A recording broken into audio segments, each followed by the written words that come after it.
Você está dormindo mal, se sentindo irritado ou pessimista, esquecendo algumas coisas e se sentindo sobrecarregado e isolado. Não se preocupe, acontece com todo mundo. Você provavelmente só está estressado. O estresse nem sempre é algo ruim. Ele pode ser útil para gerar uma carga de foco e energia, como quando você pratica um esporte ou tem que falar em público. Mas quando ele é contínuo, do tipo que a maioria de nós encara todos os dias, ele começa a mexer com o seu cérebro. Estresse crônico, como o excesso de trabalho ou brigas em casa, pode afetar o tamanho do cérebro, sua estrutura e como ele funciona. O estresse começa com algo chamado eixo HPA, que é como um sistema de comunicação entre o cérebro e os rins que controla as reações do seu corpo ao estresse. Quando o cérebro percebe uma situação estressante, esse sistema é ativado e libera um hormônio chamado cortisol, que prepara seu corpo para agir. Mas níveis altos de cortisol por muito tempo podem bagunçar seu cérebro. Por exemplo, o estresse crônico aumenta a atividade e o número de conexões na amígdala, que é a parte do cérebro que controla o medo. E conforme os níveis de cortisol aumentam, sinais elétricos no hipocampo, que é a parte do cérebro responsável por aprendizado, memória e controle de estresse, se deterioram. O hipocampo também ajuda a controlar o eixo HPA, e quando ele se enfraquece, sua habilidade de controlar o estresse também fica mais fraca. E não é tudo.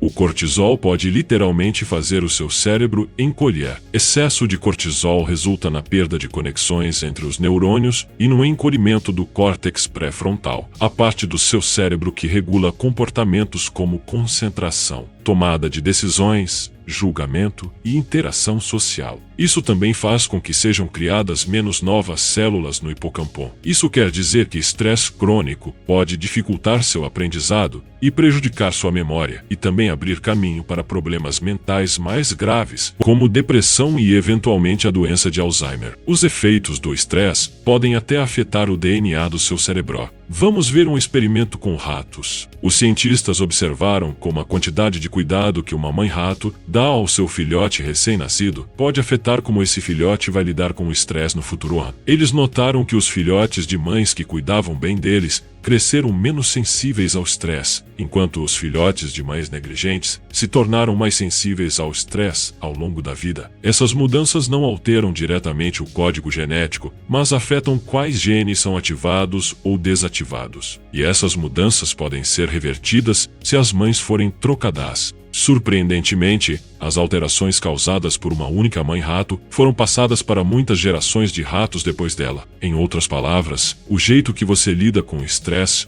pode ser herdado pelos seus descendentes. Mas não são só más notícias. Há muitas formas de reverter o que o cortisol faz com seu cérebro estressado. As armas mais poderosas são exercício e meditação, que envolvem respirar profundamente e tomar consciência do seu ambiente. Focando-se nele, ambas as atividades reduzem seu estresse e aumentam o tamanho do hipocampo, melhorando sua memória. Então, não se sinta derrotado pelas pressões do dia a dia. Controle seu estresse antes que ele controle você. Obrigado por assistirem e não esqueçam que eu continuo coletando doações para o canal em forma de inscrição.